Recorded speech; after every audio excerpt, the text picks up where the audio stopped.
ॐ सहना भवतु सहनौ भुनक्तु सह वीर्यं करवावहै तेजस्विनावधीतमस्तु मा विद्विषावहै। ॐ शान्ति शान्ति शान्तिः। ॐ पूर्णमदः पूर्णमिदं पूर्णात् पूर्णमुदच्यते पूर्णस्य पूर्णमादाय पूर्णमेवावशिष्यते। ॐ शान्ति शान्ति शान्तिः। श्रुतिस्मृतिपुराणानाम् आलयं करुणालयं नमामि भगवत्पादं शङ्करं लोकशङ्करं शङ्करं शङ्कराचार्यं केशवं बादरायणं सूत्रभाष्यकृतौ वन्दे भगवन्तौ पुनः पुनः।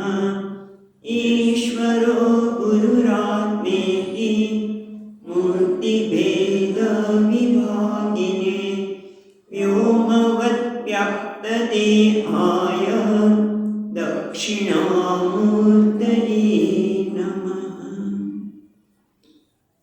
ॐ पार्थाय प्रतिबोधितां भगवता नारायणेन स्वयं व्यासेन प्रथितां पुराणमुनिना मध्ये महाभारतम् अद्वैतामृतवर्षिणीं भगवतीम् अष्टादशाध्यायिनीम् अम्ब त्वामनुसन्दधामि भगवद्गीते भवद्वेषिणीम्। यं ब्रह्मा वरुणेन्द्ररुद्रमरुतः स्तुन्वन्ति दिव्यैस्तवैः वेदैः साङ्गपदक्रमोपनिषदैः गायन्ति यं सामगाः। ध्यानावस्थिततद्गतेन मनसा पश्यन्ति यं योगिनः यस्यान्तं न विदुः सुरासुरगणाः देवाय तस्मै नमः।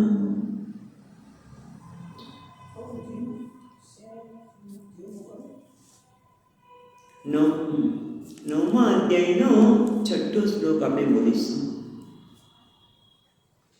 યથા વાસસ્થિતો નિત્યં યથા વાસસ્થિતો નિત્યં વાયુઃ સર્વત્ર ગોમહાન વાયુઃ સર્વત્ર ગોમહાન તથા સર્વાણि भूतानि तथा सर्वाणि भूतानि मस्तान्नित्युपधारय मस्तान्नित्युपधारय।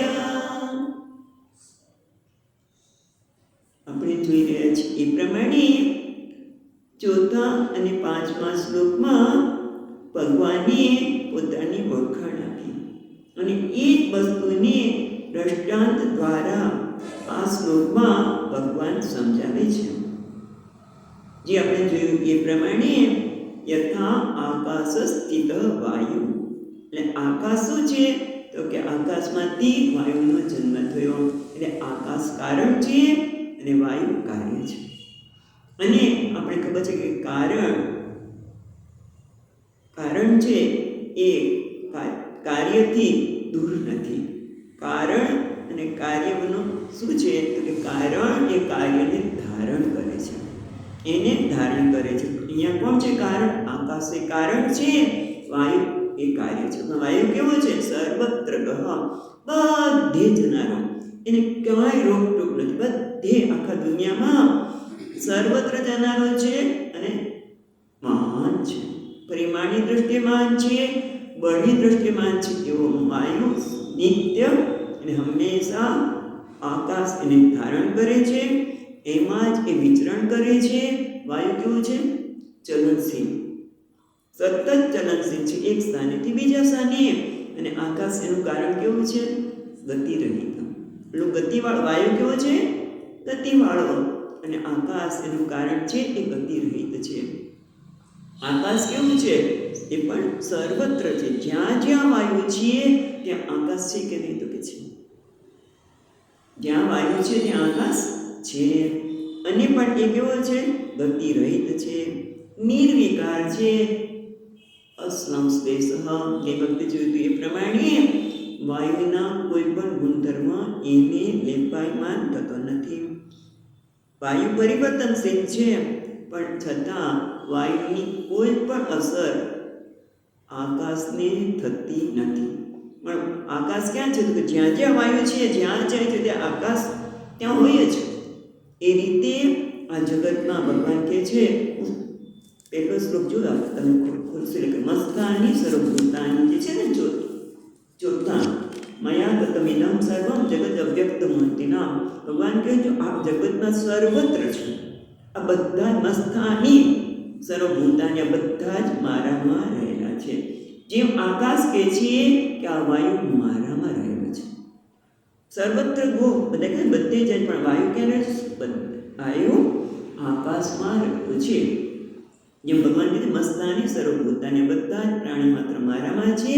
ન તો મસ્તાની ભૂતાની, પણ વાયુના કોઈ પણ ગુણધર્મથી જેમ આકાશ લેપાન થતો નથી, એમ ભગવાન પણ કહે છે હું કોઈના ગુણધર્મથી લેપાયમાન થતો નથી. હું મર્યાદિત થઈ જતો નથી, હું બધામાં છું, પણ બધાના ગુણધર્મો મને સ્પર્શતા નથી. કોઈ સુખી થાય તો હું સુખી થાઉં, કોઈ દુઃખી થાય તો દુઃખી, ક્રોધી, કામી, એવું કશું જ નથી. હું કેવો છું? અસંગ છું. નચમસ્તાની ભૂતાની. પણ પાછા કહે છે જેમ વાયુ છે એ કાર્ય છે, એ કારણમાં લય થાય છે. વાયુનું કોઈ સ્વતંત્ર અસ્તિત્વ નથી. વાયુનું કોઈ સ્વતંત્ર અસ્તિત્વ નથી. જે વાયુ કારણમાં આકાશમાં નીત થાય એમ ભગવાન છેલ્લે છઠ્ઠા 5મા શ્લોકમાં શું કીધું? નચમસ્તાની ભૂતાની. આ કોઈ મારામાં નથી. એટલે કે હું એકમાત્ર છું, હું જ સત્ય છું, આ બધાનું કારણ છું. આવો ભગવાને કીધું ને કે આ તું મારું ઐશ્વર્ય તો છો, હું બધાને ધારણ કરું છું. જેમ આકાશ વાયુને ધારણ કરે છે, આકાશમાંથી જ વાયુ ઉત્પત્તિ થઈ છે, એમ ભગવાન કહે છે મમાત્મા ભૂત ભાવનમ. આ બધા જ પ્રાણી માત્રની ઉત્પત્તિ મારામાંથી થાય છે. પણ કે મમ આત્મા, મારા આત્મામાંથી. અને એનો અર્થ પણ આપણે જોયું હતું કે ખરેખર મમાત્મા કહીને ભગવાન પોતાની અઘટિત ઘટના જે થઈ રહી છે એ જ એનું ઐશ્વર્ય છે, એ જે યોગ છે એની વાત કર્યા પછી હવે પ્રશ્ન એ થયો કે જ્યારે ભગવાને કીધું કે હું ખરેખર કોણ છું? આ બધા મારામાં છે, પણ હું એમનામાં નથી. એટલે કે હું આ વેશ નહીં, પણ વેશને ધારણ કરનાર છે. જે પેલો અભિનેતા છે એ ભિખારીનો વેશ ધારણ કરે છે, ત્યારે પણ ભિખારીના માન અપમાન એને સ્પર્શતા નથી. માન તો એને મળે જ નહીં ભિખારીને, મોટે ભાગે અપમાન જ, હળદૂતતા અને બધું મળે છે. ત્યારે પણ અભિનેતાને થાય છે ને કે મને હળદૂત કરે છે કોઈ? ના, અસ્પૃષ્ટ છે. એ જ રીતે ભગવાન કહે છે કે હું પણ આવું જ છું. અને હવે પ્રશ્ન એ થયો કે ભગવાન તમે જગતની ઉત્પત્તિ કરો છો, કારણ કે ભૂત ભાવના, તમે જ ભૂતભૂત છો. તો આ લય ક્યાં થાય છે?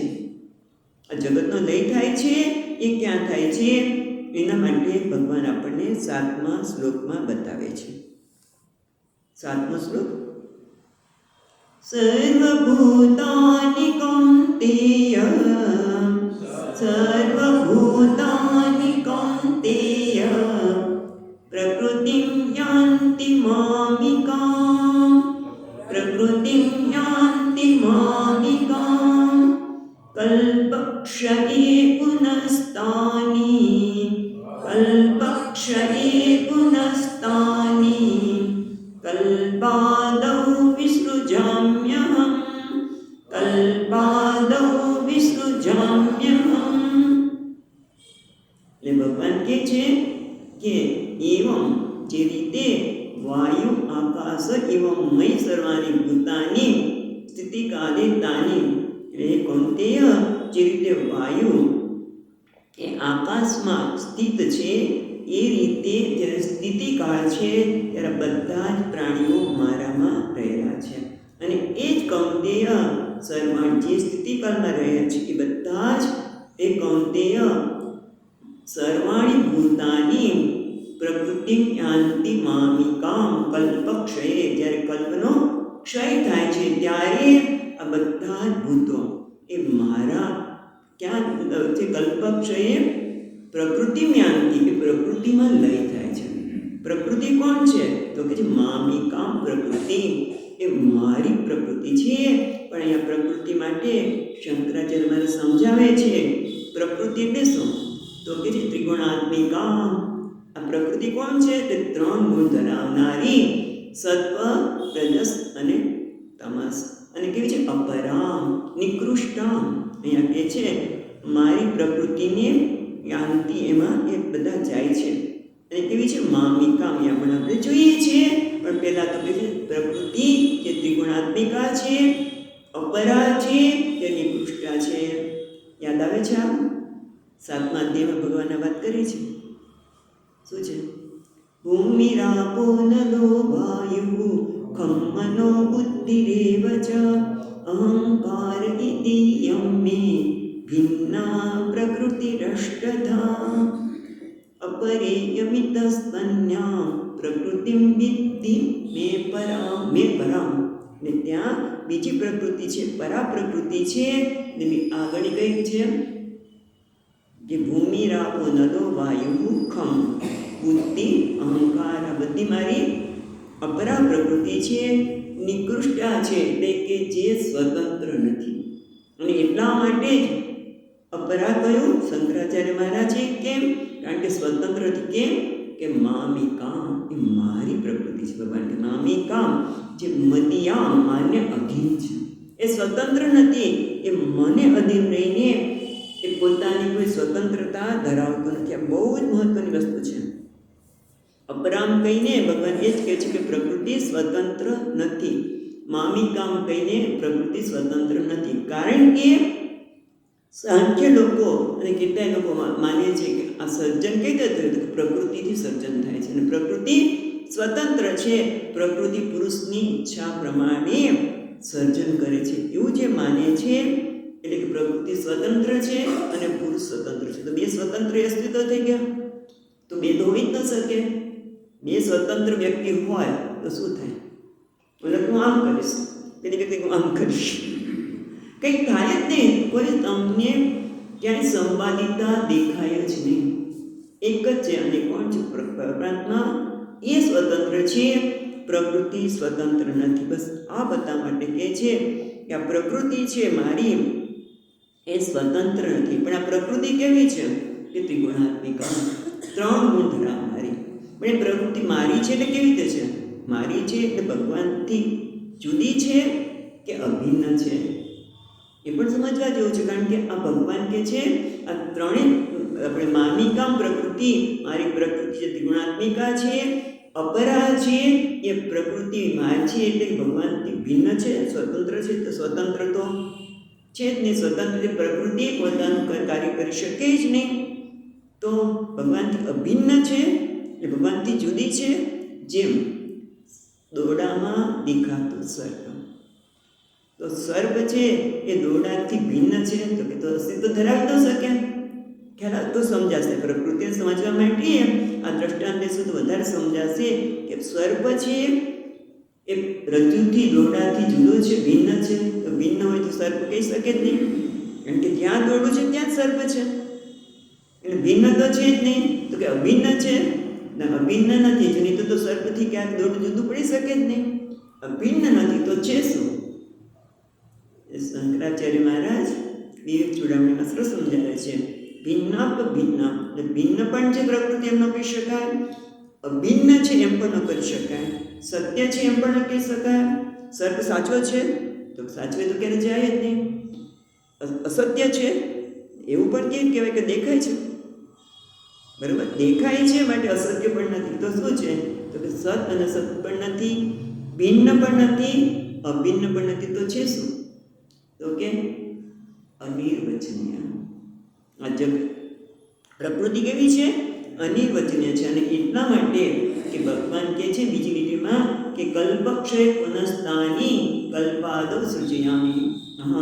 આ પ્રકૃતિ જે અનિર્વચનીય છે અને એમાં લય થાય છે અને એમાંથી જ આ પાછું જગત ઉત્પન્ન થાય છે. આ જગત કેવું છે? આવું છે, અનિર્વચનીય. આ બહુ મહત્વનું છે. ઘણી બધી વખત આપણે પ્રશ્ન થાય, આમ કેમ, આમ કેમ? તમે કોઈ વસ્તુ માટે એમ કહીશું કે આ આમ જ છે.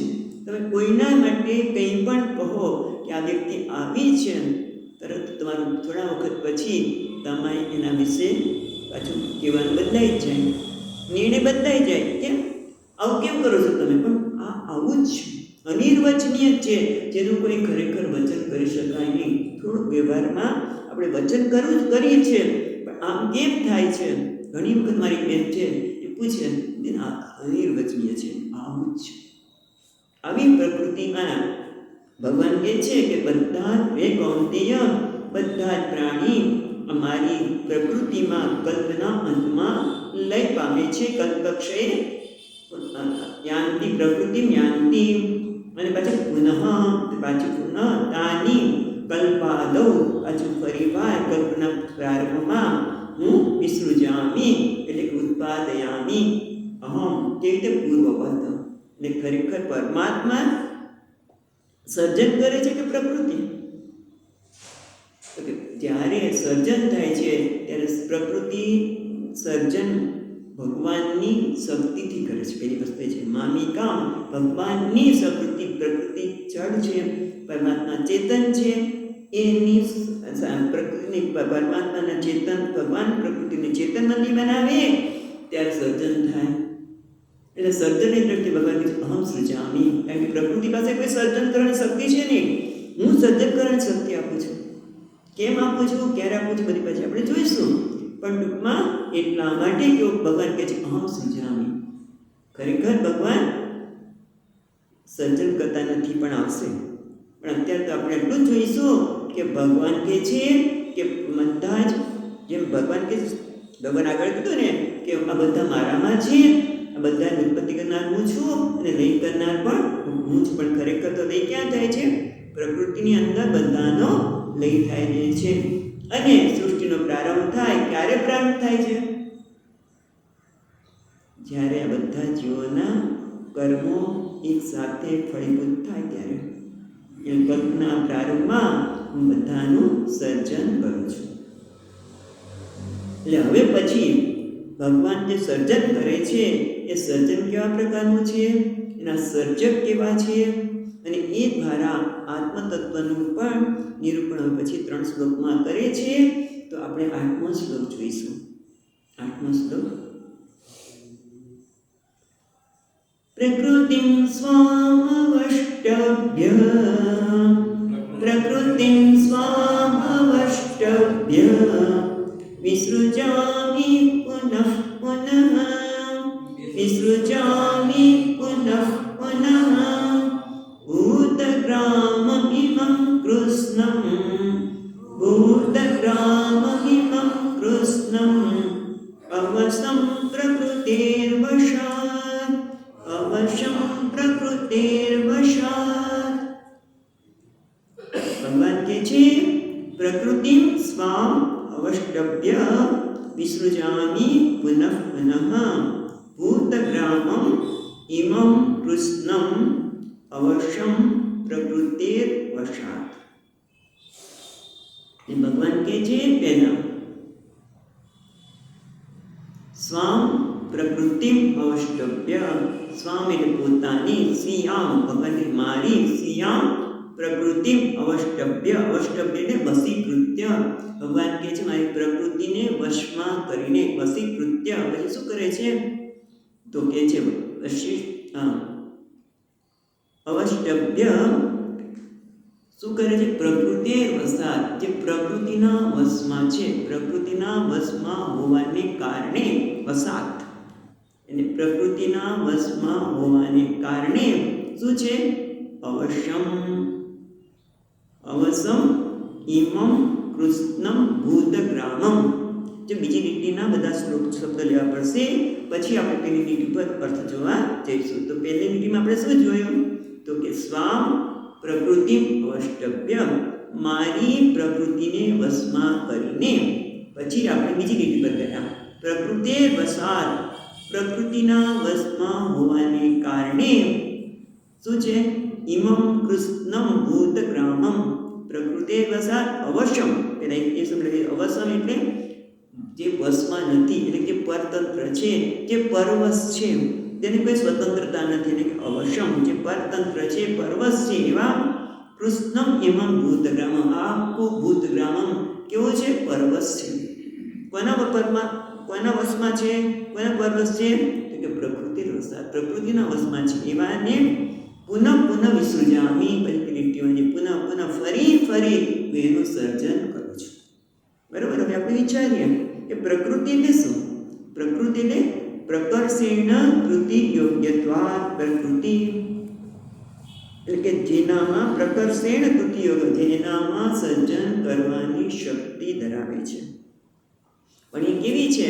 તો અહીંયા શંકરાચાર્ય કહે છે અવિદ્યા લક્ષણા પ્રકૃતિ. આ પ્રકૃતિ જે સર્જન કરવાની શક્તિ ધરાવે છે એ પ્રકૃતિ કેવી છે? અવિદ્યા જેનું લક્ષણ છે તેવી પ્રકૃતિ. એને ભગવાન કહે છે હું વશમાં કરું છું. એટલે કે જ્યારે હું સર્જન કરું છું ત્યારે વશમાં કરું છું, એટલે કે હું મારા સ્વરૂપને ભૂલી જતો નથી, એના પ્રભાવમાં આવી જતો નથી. તો પછી ભગવાને સર્જન કેમ કર્યું? એ સરસ મધુસૂદનજી મહારાજ બહુ સુંદર પ્રશ્ન ઉઠાવે છે, સમજવા જેવો છે. એટલે આપણે વાંચીશું. કિમ નિમિત્તા પરમેશ્વર, તમારે વાંચવાનું જોઈએ અહીંયા. કિમ નિમિત્તા પરમેશ્વરી એમ સૃષ્ટિ, ભગવાનના સૃષ્ટિ કેમ બનાવી? કેમ? તાવત સ્વભોગાતમ, ભગવાને આ સૃષ્ટિ બનાવી એ પોતાના ભોગ માટે બનાવી, પોતાના આનંદ માટે બનાવી. કારણ કે બહુ પ્રશ્ન થાય છે કે ભગવાને જગત શું કામ બનાવ્યું? આવું દુઃખી શું કામ બનાવ્યા? કોઈ આમ સાંભળે જ નહીં. બધા પોતે જાણે કે સ્વતંત્ર હોય વ્યવહાર કરે છે, અને આવું દુઃખપૂર્ણ, શોકપૂર્ણ, ટેન્શન, એવું આવું જગત છે. એ કેમ બનાવ્યું? પોતાના ભોગ માટે, પોતાના આનંદ માટે. તો જ્ઞાન વાત ભગવાનની લીલા છે. તમે કોઈ ઉત્તર ન આપી શકો. આ ભગવાનને ભોગ માટે બનાવ્યું, ભગવાન લીલા કરવાની શું જરૂર પડી? કારણ કે ભગવાન તો કેવા છે? સર્વ સાક્ષી ભૂત ચૈતન્ય માત્ર છે. ભગવાન તો સર્વ સાક્ષી છે, ચૈતન્ય માત્ર છે, એટલે કે પૂર્ણ છે. તો પૂર્ણને ભોગની ક્યાં જરૂર? જે પૂર્ણ છે, આપણે જ વાત કરો ને કે આપણે પૂર્ણ થઈ ગયા, જમી લીધું, પછી કોઈ ગમે તેની સારી વસ્તુ આપે તો ઈચ્છા થાય છે? એને પૂર્ણને ભોગની આવશ્યકતા નથી. પરમાત્મા ચૈતન્ય છે, પૂર્ણ છે, તો એને કેમ ભોગની જરૂર પડી? એને ભોક્તૃત્વ, એટલે કે એનામાં ભોક્તૃત્વ છે નહીં.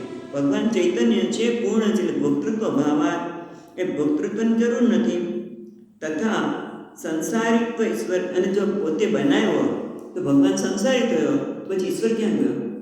જો પોતે ભોગતા બની જાય તો સંસારી બની ગયો. કારણ કે ભોગતા એટલે કરતા આવીએ એટલે સંસારી બન્યો ઈશ્વર રહીને. એટલે ઈશ્વર જો ચૈતન્ય છે, પૂર્ણ છે, તો ભોક્તૃત્વ છે નહીં. અને કદાચ એમ કે ભોગતા એ ભોગ, પોતાના ભોગ માટે સ્વભોગાર્થમ આ સૃષ્ટિનું સર્જન કર્યું. જો એવું કરે તો ઈશ્વર જ ન રહે, તો શક્ય જ નથી. ઈશ્વર વગર તો ચાલે જ કેમ? ઈશ્વર જ છે. એ જ બતાવવું છે આપણે. એટલે ઈશ્વર આપણને શક્ય નથી. તો પછી કોઈ બીજા માટે બનાવ્યું, કોઈ બીજા માટે ભગવાન બનાવ્યું, બીજા ભોગ તો બન્યા. બરાબર. બીજી વ્યક્તિ માટે ભગવાને આ સર્જન કર્યું. એટલે બીજી કોણ વ્યક્તિ છે કે જે ભોગતા છે? એ ભોગતા કોણ હોય? ચૈતન્ય છે. કારણ કે ભોક્તૃત્વ, કર્તૃત્વ ચૈતન્યમાં હોય, જડમાં તો હોય નહીં. તો પછી ભોગતા કોણ છે? ચૈતન્ય. પણ ચૈતન્ય તો એક જ છે.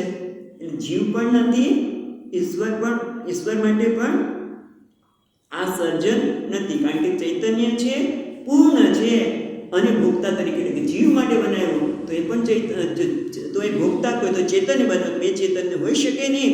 ચૈતન્ય એક જ પરમાત્મા જ છે. જેમ મીરા કહે છે ને, એક જ પુરુષ છે, પરમાત્મા છે, બીજા કોઈને જાણતી નથી, પરમાત્મા જ છે, ચૈતન્ય જ છે. તો પછી આ સૃષ્ટિ કેમ બનાવી? એટલે કહેવાય કે પચવા જઈએ ને અચેતન છે તો અભોક્તૃ છે, ચેતન છે અચેતન છે એમાં ભોક્તૃત્વનો અભાવ છે. આ સર્જન શેના માટે માન્યું?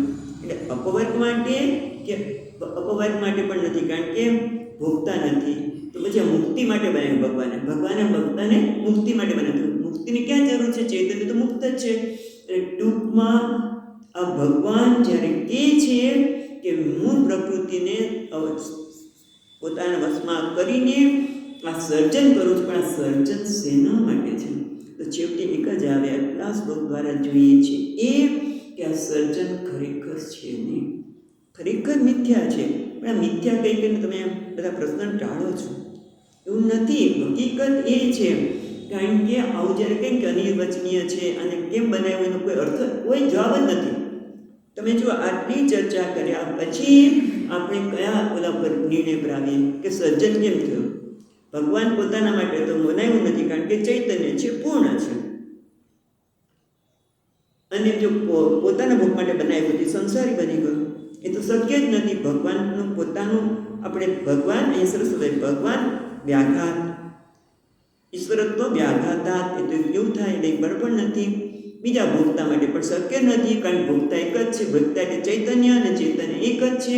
એટલે આ ખરેખર સૃષ્ટિનું સર્જન કેમ થયું એનો કોઈ જવાબ નથી. એટલે લોકો કળી જાય છે કે તમે કંઈ જવાબ જ નથી આપતા. આ વેદાંતી લોકો છટકવા માંગે છે, છટકવા નથી માંગતા બાબા. બસ એટલું જ બતાવવા માંગે છે કે ખરેખર સર્જન દેખાય છે, સત્ય નથી, મિથ્યા છે. મિથ્યા કંઈ તો લોકોને ગમતું નથી. મિથ્યા કંઈ તમે છટકી જાઓ છો, બાબા મિથ્યા કંઈ છટકતા નથી. વિચાર કરો, મિથ્યા એટલે શું? કે જ્યાં શોક ને દુઃખને સ્થાન નથી. જેમ કે આપણું પડછાયો, આપણું પડછાયો સત્ય છે? આપણું પડછાયો સત્ય કહેવાય ના. એટલે તમે જો નાના હતા ત્યારે મને યાદ છે, હાઈસ્કૂલમાં નહીં, હાઈસ્કૂલ શરૂ નહોતી થઈ મને યાદ છે, પણ 5 થી 7માં ધોરણની વાત છે. એટલે કે જરાક મેચ્યોર થયા હતા એ વખતની વાત છે. પહેલાં નાના હોય અને કોઈ પડછાયા પર ચાલે ને તો આપણે રડવા માંડીએ. જેમ આપણું પ્રતિબિંબ જોઈએ અને નાનું બાળક કે કોણ આવ્યું, મારો ભાગ પડાવશે. પણ મોટા થઈ પછી આપણને જેમ નથી થતું. એ મને યાદ છે, મેં જતા ચાલીને જવાનું સ્કૂલે, તડકામાં જતા હોય, પછી આમ કહીને તારા પડછાયા પર હું ચાલું છું, જો થૂક્યો, તારા પર ચાલી હું તારા પડછાયા પર થૂકી તો શું થયું? કે થાય કેમ? એટલે ચાલ્યો મારા પડછાયા ઉપર, થૂક્યો. કેવું કરે છે આ માણસ? કારણ કે મને કશું થતું નથી. અમે હસતા રમતા રમતા મને યાદ છે, આવું કરેલું છે, હસતા હતા. કેમ? એ મિથ્યા છે. તે મિથ્યા સમજીએ તો આ કોઈ દુઃખનું કારણ બને નહીં, તો એ મારું અપમાન કર્યું લાગે નહીં. નહીંતર આપણે સતત આપણા ખબર અપમાન અને અપરાધની લાગણીમાં જ અટવાઈ જાય છે. કે આમ કેમ થયું? ઓલી વ્યક્તિ આમ કેમ કર્યું? પેલી વ્યક્તિ આમ કેમ કર્યું? એ આમ કરવું જોઈએ, એણે આમ કર્યું કારણ કે મારી સાથે આવું કર્યું એટલે આપણું અપમાન થયું.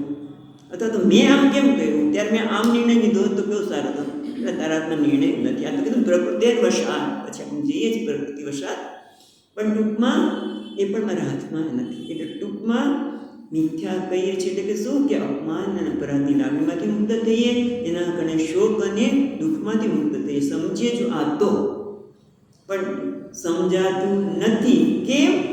કારણ કે બીજી વ્યક્તિમાં લે છે. આ વસ્તુ આપણે સમજાય તો કામ થઈ ગયું.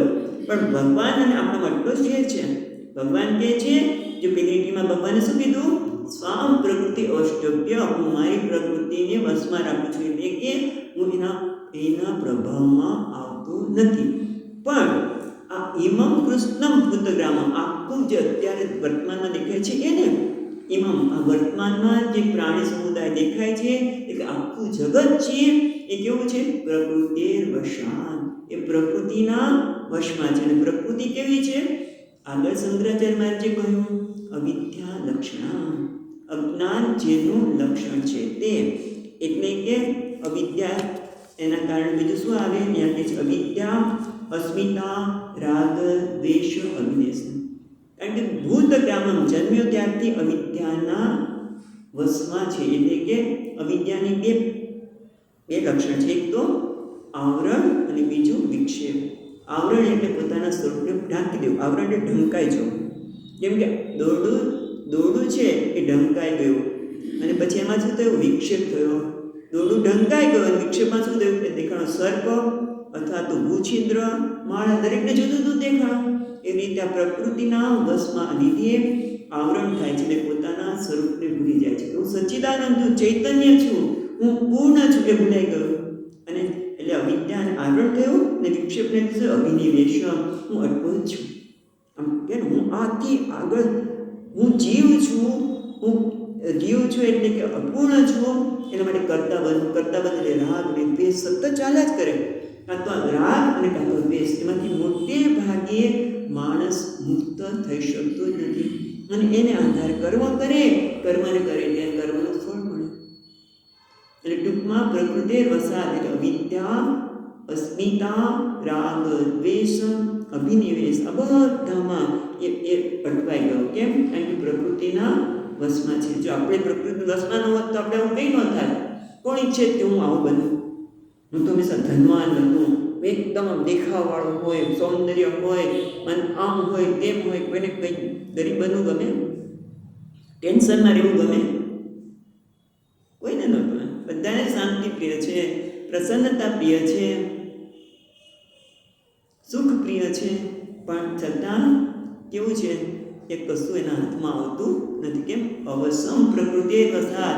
એ તો પ્રકૃતિના વશમાં હોવાના લીધે કેવો છે? અવશ, પરવશ છે. એ ઈચ્છે કે ન ઈચ્છે એનાથી આ બધું થઈ જ જાય છે. કેમ કે આપણે કોઈને દુઃખ પહોંચાડવા માગતા નથી, પણ પ્રકૃતિને લીધે પોતાની જાતને અજ્ઞાનથી હું કરતા માનું એટલે નાનો છું. મારે સુખની શોધમાં હું સતત ઘૂમું છું. હું અજ્ઞાનના પ્રભાવમાં હોવા લીધે, પ્રકૃતિના પ્રભાવમાં હોવાના લીધે હું મારા પોતાનું સ્વરૂપ જે ચૈતન્ય છું, પૂર્ણ છું, એ ન જાણવાના લીધે શું માનું છું? અપૂર્ણ, અધૂરો, પૂર્ણ. અને એ પૂર્ણ કરવા માટે કંઈક ને કંઈક કર્યા જ કરું છું. સંબંધો બાંધું અને પૂર્ણ બંધીશ. સંબંધોમાં પૂર્ણતા શોધું છું, જગતના પદાર્થોમાં પૂર્ણતા શોધું છું. સરસ સરસ ખાવાનું બનાવવું, સરસ સરસ જોવું, કંઈક સાંભળવું અને પૂર્ણતા પ્રાપ્ત કરું. અને પૂર્ણતા મળે એટલે હું શું માનું છું? કે આ એની માટે આસક્તિ થાય, રાગ થાય, અથવા તો જે મારી પૂર્ણતામાં આનંદમાં પૂર્ણતા એટલે આનંદ, અથવા તો શાંતિ એને આડે આવે એના માટે દ્વેષ. એનું મોઢું જ જોવું નથી હોતું. ગમે તે વ્યક્તિ હોય તે મોઢું જોવાનું બંધ કરી દે. આ દ્વેષ થાય કાં તો રાગ દ્વેષ, અને એના જ વશમાં એ રહેલો હોવાથી ભગવાન કહે છે પુનઃ વિસૃજ્યામ્યહમ. એટલે એને હું ફરી સર્જન કરું છું. ઓહો ભગવાન, તમે આ જગતનું સર્જન કરો છો, પણ આ જગતનું સર્જન કેવું છે? તર્હિ તસ્ય પરમેશ્વરસ્ય ભૂતગ્રામમ. તમે આ ભૂતગ્રામનું સર્જન કરશો. કીધું કે હું પ્રકૃતિને વશમાં રાખીને ઇમમ ભૂતગ્રામમ પુનઃ વિસૃજામી 8મા શ્લોકમાં કીધું. તો પછી પ્રશ્ન એ થાય આપણને કે તમે આ જગતનું સર્જન કરો છો, બરોબર? પણ આ જગતનું સર્જન તો કેવું છે? વિષમ. એમાં તો કેટલી બધી વિષમતા દેખાય છે પ્રભુ. વિષમ વિદધ તન નિમિત્તાભ્યામ ધર્માભ્યામ સંબંધ. આ જે વિષમતા છે કેના લીધે છે? તો વિષમતા એટલે કોઈક સર્જન આપણે ઉત્કૃષ્ટ દેખાય, ખૂબ સુંદર સર્જન છે. પરમાત્માનું કેટલું પરમાત્માનું સર્જન છે આ જગત.